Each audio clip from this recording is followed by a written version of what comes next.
وعلیکم السلام ورحمۃ اللہ وبرکاتہ۔ مفتی صاحب کیسے ہیں؟ اللہ خیریت کا سے بڑا ہیں؟ کرم، اللہ کا کرم۔ اچھا مفتی صاحب، آپ سے یہ سوال کرنا تھا کہ بعض اوقات کوئی ہمارا دل دکھا دیتا ہے اور ہم اس کو زبان سے معاف بھی کر دیتے ہیں، اس سے رویہ بھی اچھا رکھنے کی کوشش کرتے ہیں، مگر وہ پہلے کی طرح دل ان کی جانب مائل نہیں ہوتا، تو کیا اس میں بھی ہم گناہ گار ہوتے ہیں؟ جی ٹھیک ہے، دوسرا اور سوال یہ کرنا تھا کہ شادی شدہ جو بہنیں ہوتی ہیں ہماری، وہ اپنی والدہ سے اپنے سسرال کا حوال ذکر کرتی ہیں اکثر، تو اس کے اندر نیت چغلی یا غیبت کی نہیں ہوتی، لیکن بس بعض اوقات وہ گھر کی دل ہلکا کرنے کے چکر میں نا وہ اس طرح کی باتیں کر جاتی ہیں، تو کیا اس پر بھی غیبت اور چغلی کا حکم لگے گا؟ ٹھیک ہے،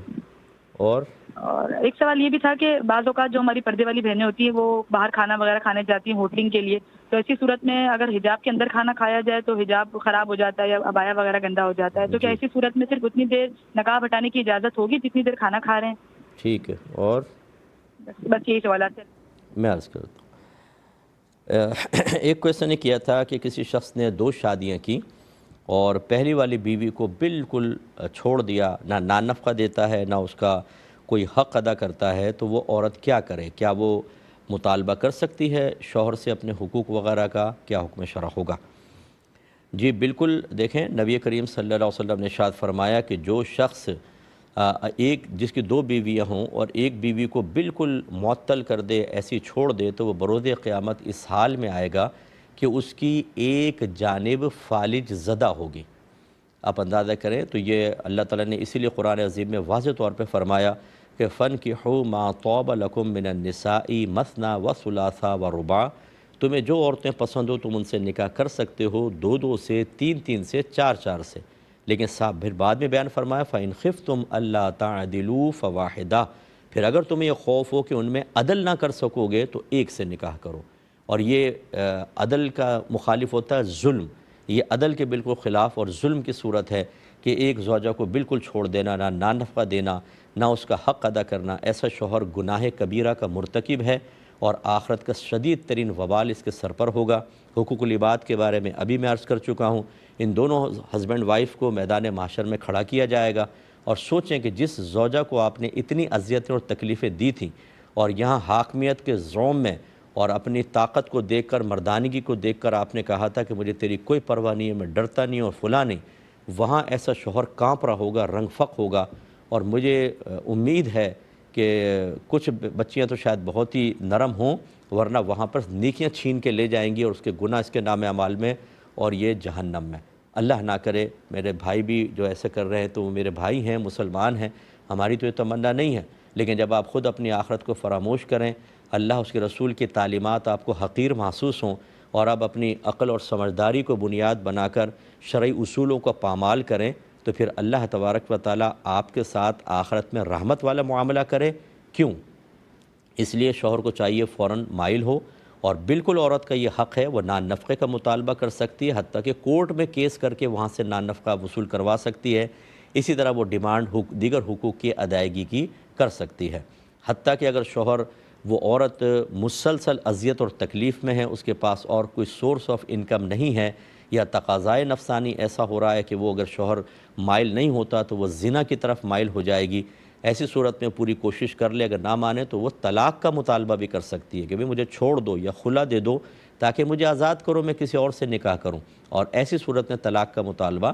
گناہ نہیں ہوتا۔ ورنہ عام طور پہ جو بغیر شرعی عذر کے عورتیں طلاق کا مطالبہ کرتی ہیں، وہ یہ یاد رکھیں نبی کریم نے فرمایا کہ جو عورت بغیر کسی عذر کے مطالبہ طلاق کرے وہ بروز قیامت جنت کی خوشبو بھی نہیں پا سکتی۔ تو بہت برا ہوتا ہے یہ طلاق کا مطالبہ، پہلے دیکھ لینا چاہیے کہ ویلڈ ریزن ہے، یعنی شریعت کی نگاہوں میں، تب مطالبہ طلاق، لیکن ایسی بچی بالکل کر سکتی ہے۔ ایک کالر ہمارے ساتھ ہے، پہلے کال لیتے ہیں۔ السلام علیکم۔ وعلیکم السلام ورحمۃ اللہ۔ جی سر میرے 3 سوالات ہیں۔ جی پہلا یہ کہ کوئی ضعیف العمر خاتون جو ہیں کسی قافلے کے ساتھ بغیر محرم کے عمرہ ادا کرنا چاہ سکتی ہیں۔ ٹھیک ہے۔ دوسرا یہ کہ کوئی شخص ایسا ہے کہ جو اپنے بال کٹواتا نہیں ہے، نہ ہی اس میں کنگھا کرتا ہے، بڑھاتا رہتا ہے، اور اپنے اس عمل کو کسی روحانی سلسلے کی طرف منسوخ کرتا ہے، تو اس کا یہ عمل کرنا کیسا ہے؟ ٹھیک ہے۔ تیسرا سوال یہ ہے کہ بعض افراد جو ہیں وہ شب برات سے 1 دن پہلے 13 شعبان کو اپنے مرحومین کا عرفہ مناتے ہیں اور اس میں سارے طواف وغیرہ کا اہتمام کرتے ہیں، تو اس میں کا شریعت میں کیا حکم ہے، کوئی ٹھیک ہے، حقیقت ہے؟ ٹھیک ہے، میں عرض کرتا ہوں انشاءاللہ۔ ایک یہ کویشچن کیا تھا کہ اگر کوئی نماز پڑھ رہا ہو اور پالتو بلی سجدے کی جگہ پر آ کر بیٹھ جائے تو کیا پھر سجدے میں جاتے ہوئے اس کو ہٹا سکتے ہیں، یہ کیا کریں؟ دیکھیں، پہلی بات تو یہ اگر وہ سامنے آ کر بیٹھ جائے، اگر تھوڑا سا آپ پیچھے سرک کے سجدہ کر لیں تو اس کی بھی گنجائش ہے، اور اگر بالکل گنجائش جگہ ہی نہیں ہے پیچھے ہٹنے کی، جیسے کوئی چیز وغیرہ رکھی ہوئی ہے، تو پھر بلی کو ہلکے سے ہاتھ سے آپ ہٹا سکتے ہیں، بالکل وہ یہ کوئی عمل قلیل کہلاتا ہے، تو بلی کو بالکل ہٹا سکتے ہیں، اس میں نماز وغیرہ کوئی نہیں ٹوٹے گی، نہ یہ مکروہ ہوگا۔ ایک یہ کہتے ہیں کہ کسی نے اپنی بہن سے 7 لاکھ روپے قرض لیا تھا، اور جب انہوں نے دیا تو فراخ دلی سے کہا کہ جب چاہیں آپ دے دینا یا بچوں کی شادی کے بعد دے دینا۔ اب جب یہ کچھ عرصے بعد ان کے شوہر کے بلانے پر باہر گئے ہیں تو اب وہ مطالبہ کرتے ہیں کہ اب ہمیں قرض کا 3 گنا دو، یا پھر جو تم نے گھر بنایا وہ گھر ہمارے نام کرو، یہ ڈیمانڈ کرنا کیسا ہے؟ دیکھیں، یاد رکھیں کہ جتنا قرض دیا ہو اتنا ہی قرض واپس لینا واجب ہوتا ہے، یعنی ڈیمانڈ نہ کریں۔ ہاں، قرض لوٹانے والا اگر تھوڑا سا زیادہ خود دے دیتا ہے تو کوئی حرج نہیں ہے، لیکن اگر یہ طے کر لیا پہلے ہی کہ ہم 7 لاکھ دے رہے ہیں، 7.5 واپس لیں گے، یہ حرام اور سود، کیونکہ نبی کریم صلی اللہ علیہ وسلم نے فرمایا کہ جو قرض نفع کھینچے وہ نفع سود ہے۔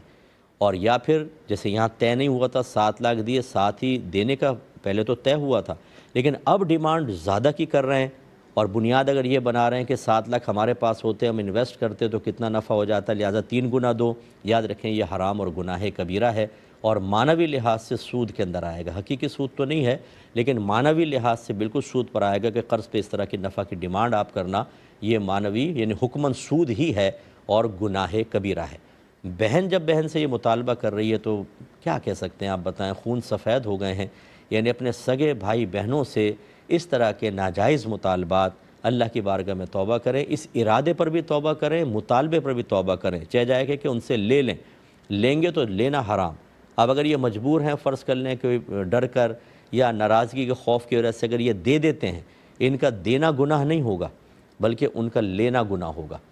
اور بہتر تو یہی ہے کہ یہ بھی جم جائیں کہ نہیں، ہم سود نہیں دیں گے، ویسے تم پہ ہزاروں خرچ کر دیں گے لیکن جو آپ کی ڈیمانڈ ہے وہ معنوی لحاظ سے سود میں داخل ہے، وہ ہم نہیں دے سکتے ہیں، اس میں بالکل آپ اٹک جائیں، بالکل گناہ گار نہیں ہوں گے، گناہ گار سامنے والے ہیں، انہیں اللہ کی بارگاہ میں توبہ کرنی چاہیے۔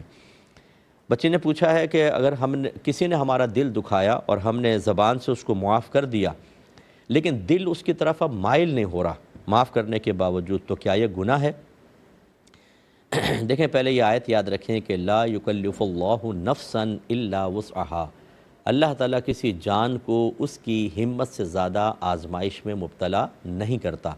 تو لہذا جتنا ہمارے قدرت و اختیار میں جب ہم وہ کر لیتے ہیں اور کسی ایسی صورتحال میں داخل ہو جائیں کہ وہ ہماری قدرت و اختیار سے باہر ہے، تو اس آیت کے مضمون کے مطابق اس پر کوئی گرفت نہیں ہوتی۔ ہمارے اختیار میں کیا تھا، کسی نے دل دکھایا تو ہم اس کو درگزر کر دیں، معاف کر دیں، یہ عظمت کی بات ہے، تو آپ نے زبان سے معاف کر دیا، درگزر کر دیا، لیکن بعض وقت قلبی کیفیات ہمارے تابع نہیں ہوتی۔ جیسے سگے والدین کو بھی آپ دیکھ لیں، اگر 5-6 بچے ہیں تو کسی بچے کی طرف تو دل بہت ہی مائل ہوتا ہے اور دوسروں کی طرف کم ہوتا ہے، لیکن وہ ظاہر نہیں کرتے، وہ تو یکساں سا رویہ رکھتے ہیں، تو ظاہر ہونا بھی نہیں چاہیے کیونکہ یہ ہمارے قدرت و اختیار میں ہے، لیکن قلبی مائلان تو ہمارے قدرت و اختیار میں نہیں ہے، تو دل کے معاملات چونکہ اختیار میں نہیں ہوتے، اس لیے اس پر آپ کی کوئی گرفت نہیں ہے، نہ اس میں گناہ کا پہلو ہے۔ نبی کریم صلی اللہ علیہ وسلم اللہ تعالیٰ کی بارگاہ میں بعض اوقات یہ دعا کرتے تھے کہ اللہ تعالیٰ ازواج کے سلسلے میں جو میرے قدرت و اختیار میں تھا وہ میں نے کیا، اور جو میرے قدرت و اختیار میں نہیں تو اس پر مجھ سے درگزر فرما لے۔ شرح اس کی یہ بیان کی گئی کہ بیویوں میں باری مقرر کرنا، سب کے ساتھ اچھا سلوک رکھنا، یہ انسان کے قدرت و اختیار میں ہوتا ہے، سرکار نے سب کے ساتھ کیا، لیکن قلبی میلان جو ہے وہ سیدہ عائشہ صدیقہ رضی اللہ تعالی عنہا کی طرف بہت زیادہ تھا۔ سب سے زیادہ بی بی خدیجۃ الکبریٰ رضی اللہ تعالی عنہا سے سرکار محبت فرماتے تھے، اور وہ تو چونکہ ان کا وصال ہو گیا تھا، پھر جو ازواج میں سب سے زیادہ حبیبہ جو تھیں وہ سیدہ عائشہ تھیں، تو سرکار یہ کہہ رہے ہیں کہ یا رب کریم، میرا دل جو عائشہ کی طرف زیادہ مائل ہے، یہ میرے قدرت و اختیار میں نہیں، اس پہ تم مجھ سے درگزر فرما لینا، امید ہے کہ بات سمجھ گئے ہوں گے۔ ایک انہوں نے پوچھا ہے کہ بعض اوقات بچیاں جو ہوتی ہیں وہ اپنے سسرال میں جو کچھ معاملات ہوتے ہیں وہ آ کے میکے میں بتاتی ہیں تاکہ دل ہلکا ہو جائے، لیکن کوئی غیبت یا چغلی کرنا مقصود نہیں ہوتا تو کیا حکم شرع ہے؟ دیکھیں ہمارا مشورہ تو یہ ہے کہ یہ نہ کیا جائے، کیونکہ نہ چاہتے ہوئے بھی غیبت بھی ہو جاتی ہے اور چغلی بھی ہو جاتی ہے۔ ہاں کوئی بہت ہی سینسٹیو مسئلہ ہو، بچی کو مار رہے ہیں، پیٹ رہے ہیں، یا بہت ہی نازیبا اس کے ساتھ سلوک کر رہے ہیں، وہ تو آ کے جب بتائے گی تو نہ یہ غیبت میں ہے نہ چغلی میں ہے، یہ ایک فریاد کرنے کے اندر آتا ہے، جیسے حاکم اسلام کے پاس انسان فریاد کرتا ہے، کسی مفتی صاحب سے مسئلہ معلوم کرتا ہے اور اس میں وہ ساری چیزیں ذکر کرتا ہے تاکہ درست شرعی حکم پتہ چل جائے۔ ایسی صورت میں تو ٹھیک ہے کہ بھئی میکے والی مسئلہ حل کریں گے، بتا دیں، لیکن ایک ہے کہ ویسے ہی آ کے ڈسکس کرنا، میری نند نے یہ کیا، میری ساس نے یہ کیا، میرے شوہر نے، میرے دیور نے، جیٹھ نے، دیورانی نے، جیٹھانی نے، یہ مناسب نہیں ہوتا۔ اس میں غیبت بھی ہو سکتی ہے، چغلی بھی ہو سکتی ہے، اور کبھی ایسا ہوتا ہے کہ یہ ساری باتیں بتائیں اور کبھی کوئی لڑائی جھگڑا ہوا تو میکے والے ان باتوں کو ظاہر کرتے ہیں، اس وقت پھر سسرال والے کہتے ہیں کہ اچھا اس کا مطلب ہے ساری ہماری باتیں وہاں جا کے بتائی ہیں۔ اب اگر صلح بھی ہو جائے تو وہ بچی ویسی عزت نہیں پا سکتی جو پہلے تھی، یعنی وہ آتی بھی دور سے تو خاموش کروا دیتے ہیں کہ آ رہی ہے پھر جا کے سب بتا دے گی، یعنی کھچاؤ کا سا ایک منافقانہ سا ماحول بن جاتا ہے۔ اس لیے بچیوں کو چاہیے حتی الامکان وہاں کے معاملات کو فیس کر کے ان کے راز کو راز رکھیں۔ جب بہت ہی ضروری مسئلہ ہو کہ آپ اذیت مسلسل میں ہیں، یا پھر اگر ابھی انیشل اسٹیج پہ نہیں روکا تو آگے بہت بڑا بگاڑ پیدا ہوگا، وہ آپ شکایت یا غیبت کی نیت سے نہیں بلکہ مسئلے کے حل کی نیت سے بتا سکتے ہیں، اور اسی کو بتائیں جو اس کے حل کرنے کی صلاحیت رکھتا ہے، ورنہ تو پھر کیا فائدہ جب سامنے والا حل ہی نہیں کرے گا تو خالی دل کے پھپولے پھوڑنے سے کوئی فائدہ نہیں ہوتا۔ اس کا تھوڑا سا خیال رکھا جائے۔ ایک مختصر سا بریک لیں گے، ہمیں یقین ہے آپ ہمارے ساتھ ہی رہیں۔ بسم اللہ الرحمن الرحیم۔ بچی نے پوچھا کہ اگر کوئی پردے دار خاتون جیسے فیملی جاتی ہے آؤٹنگ کے لیے، کہیں جا کر کھانا کھاتے ہیں، اب اگر وہاں حجاب ہٹا کے کھانا نہ کھایا جائے تو لازم بات ہے کہ کیسے کھائے گی وہ، نیچے سے تو بعض اوقات حجاب سالن میں چلا جائے تو کیا وہ چہرہ کھول سکتے ہیں کہ نہیں؟ دیکھیں اس میں باہر جانا منع نہیں ہوتا، ایسی جگہ کا انتخاب کریں جہاں غیر مردوں کی نگاہ نہ پڑے، کوئی کارنر کے اندر ٹیبل لے لیں اور سیٹنگ ایسی رکھیں کہ خواتین کی پیٹھ اس طرف ہو کہ اگر ویٹر وغیرہ آتا بھی ہے تو فرنٹ کے اوپر مرد حضرات بیٹھے ہوں تو وہ فرنٹ چہرہ نہیں آئے گا، اور بہنیں پھر اپنا حجاب اتار سکتی ہیں، اور ایسا کچھ رکھیں کہ جیسے اس طرح کر کے تھوڑا سا وہ کھاتی رہیں، کوئی آئے تو فوراً اس طرح کم از کم یوں سامنے کر لیں تاکہ چہرے پر نگاہ نہ پڑے، لیکن اس کی بہرحال گنجائش ہے، بہنیں باہر جا کر کھانا کھا سکتی ہیں احتیاط کے ساتھ۔ ویڈیو دیکھنے کا شکریہ۔ اگر آپ چینل پر نئے ہیں تو سبسکرائب کر لیں اور ساتھ ہی ساتھ بیل آئیکن پر بھی کلک کر دیں تاکہ یوٹیوب ہماری ہر ویڈیو کا نوٹیفیکیشن سب سے پہلے آپ کو بھیج دے۔ جزاک اللہ۔